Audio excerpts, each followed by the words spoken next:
Welcome to the ground reality show. ഞാൻ വർഷ. വ്യക്തികളെ അവരുടെ യാത്രക്കിടയിൽ പരിചയപ്പെടുത്തുന്ന ഏഷ്യ വിഷന്റെ ഗ്രൗണ്ട് റിയാലിറ്റി ഷോയുടെ പുതിയ എപ്പിസോഡിലേക്ക് സ്വാഗതം. ചേട്ടന്റെ പേരെന്താ? ചേട്ടൻ ഞാനൊരു ചാനൽ അവതാരികയാണ്. വ്യക്തികളുടെ ജീവിതം, അഭിരുചി, പ്രശ്നങ്ങൾ എന്നിവയിലേക്ക് കടന്നു ചെല്ലുന്ന ഒരു ഷോ ആണിത്. ഫാമിലി പ്രോബ്ലംസ് ഉണ്ടെങ്കിൽ അത് ഞങ്ങളുടെ ചാനൽ ടീം പരിഹരിച്ചു തരും. കല്യാണം കഴിഞ്ഞിട്ട് ഒരു 5-8 കൊല്ലായി. ഇതുവരെ ഒരു കുഞ്ഞിക്കാല് കാണാനുള്ള ഭാഗ്യം ഉണ്ടായിട്ടില്ല. നിങ്ങളുടെ ചാനൽ വിചാരിച്ചാൽ അത് സാധിച്ചു തരാൻ പറ്റുമോ? എന്റെ കുട്ടി, എന്റെ ഇപ്പോഴത്തെ പ്രശ്നം കുട്ടിയാ. 10-300 കിലോമീറ്റർ യാത്ര ചെയ്ത് വരിക. ഈ ക്ലാപ്പ് ഒന്ന് മാറ്റിക്കേ, ഒന്ന് പൊക്കോട്ടെ.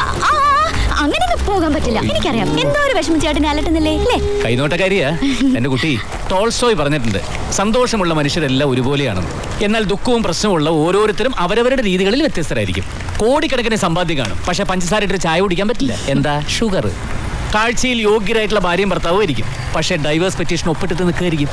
ഇപ്പൊ കുട്ടിയുടെ കാര്യം തന്നെ എടുത്തോളൂ. കാഴ്ചയിൽ സുന്ദരി സുമുഖി, പക്ഷെ എന്താ കാര്യം? കയ്യിലൊരു കോലുമായിട്ട് നാട് നീളെ തെണ്ടി നടക്കാനല്ലേ യോഗം. പ്രശ്നങ്ങളുടെ നൂൽപാലമാണ് കുട്ടി ജീവിതം. നോക്കി നടന്നില്ലെങ്കിലേ അതിന് തലകുത്തി താഴെ വീഴും. കുട്ടി ചെല്ല്, ചേട്ടൻ പോട്ടെ. സ്വാമിയേ ശരണമയ്യ. ഞങ്ങൾക്ക് ആവശ്യമുള്ളത് കിട്ടി. ജീവിതത്തെ കുറിച്ചുള്ള നല്ല നിരീക്ഷണങ്ങളായിരുന്നു. സമ്മറുണ്ട്. ഇവിടെ ക്യാമറ. നിറപറ സ്പോൺസർ ചെയ്യുന്ന 10 കിലോ അരി, കോട്ടയം ഗോൾഡ് സ്പോൺസർ ചെയ്യുന്ന 1 ഗ്രാം തങ്കത്തിൽ പൊതിഞ്ഞ ആഭരണങ്ങൾ. തുറന്നാ ചിലപ്പോ കാറ്റത്ത് പറന്നു സോപ്പില്ലേ? നിങ്ങൾ സാധാരണ ഒരു ഡിക്ഷണറി കൊടുക്കാറുണ്ടല്ലോ, അതെവിടെയാ? ചേട്ടൻ ആളൊരു തമാശക്കാരൻ തന്നെ.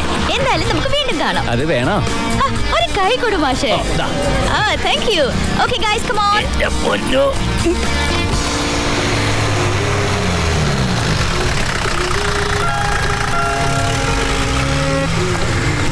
ചേട്ടാ ഒരു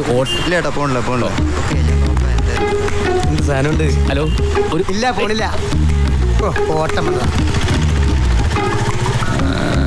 ചേട്ടാ പോവാം.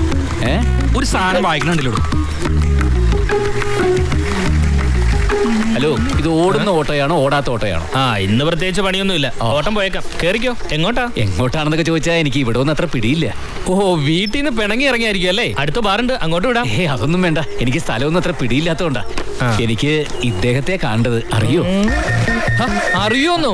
ഇദ്ദേഹത്തിന്റെ വകയിലൊരു അനുജനായിട്ട് വരും. ഇദ്ദേഹത്തെ ഞാൻ അറിയും. ഞാൻ ഇദ്ദേഹത്തിന്റെ കമ്പനി കുറെ കാലം ഉണ്ടായിരുന്നു. കേറിക്കോ.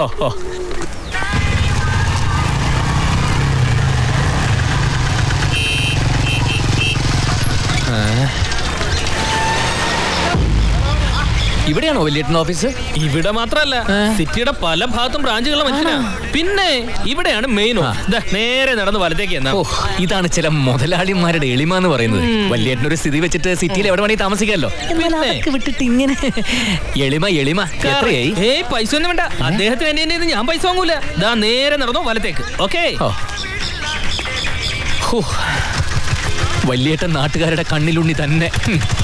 പഴയ പാത്രം, പ്ലാസ്റ്റിക് ഷീറ്റുകൾ, ചേട്ടാ ഈ ഫോട്ടോയിൽ കാണുന്ന ആളെ.